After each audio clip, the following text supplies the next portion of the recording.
You know, going into the situation and hearing that you were having a heart attack, and knowing that that doesn't always mean that everything's gonna be okay. The idea that I would be here with our 4 children and not have you just seemed too unbelievable. So that's all I prayed against, you know, is just let her be here with me. I love you. Love you.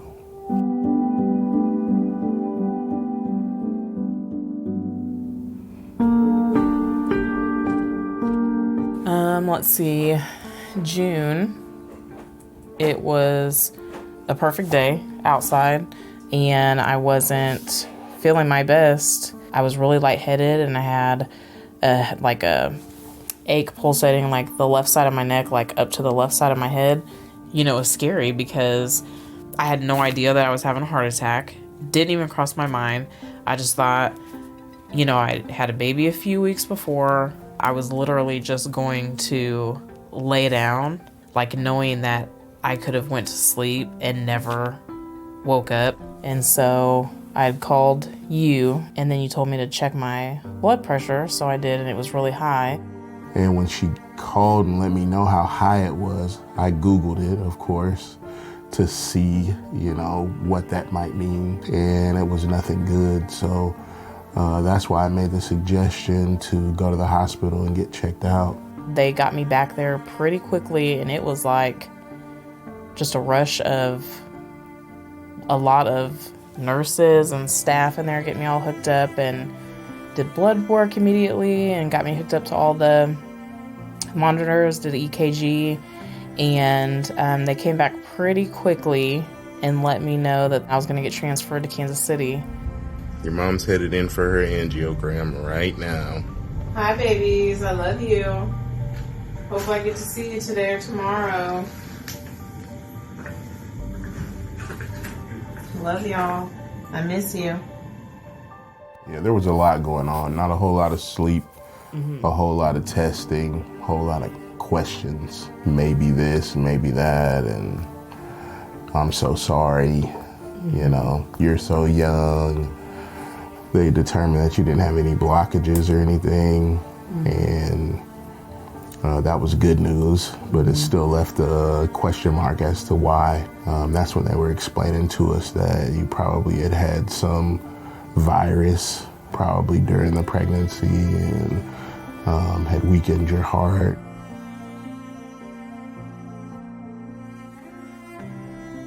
And 2 weeks after finding out that I was diagnosed at 33 with congestive heart failure, I found out that we were pregnant. You know, finding out I was pregnant, I knew that it was not a good thing. I knew that there were going to be some complications and, you know, obviously being high risk. And I remember sitting in there and doctor after doctor, nurse after nurse, like coming in and like filling the whole right side of the room. I felt like I was just backed against the wall. And, you know, basically them telling you that you have a choice, but I mean, you can choose to terminate, or you can choose to pretty much probably die and leave your kids and your husband without you. Like, you know, I can't, as a mother and as a Christian, make that decision myself. I mean, it's just not something that I could do. And so they asked you. Yeah. I couldn't imagine carrying on with our family without you being a part of it.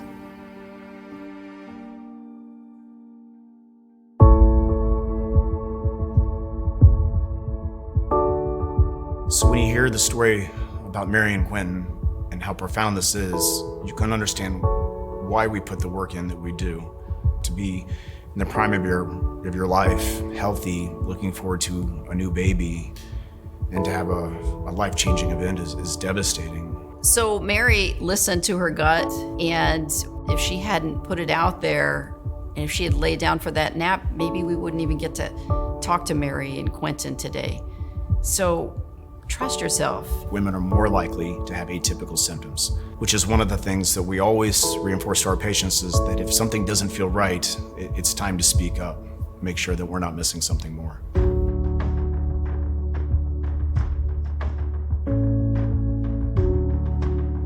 Telling my story is not the easiest thing to do, and it puts me in a very vulnerable situation, but I pray, and I pray hard that in doing so that we can save at least one person.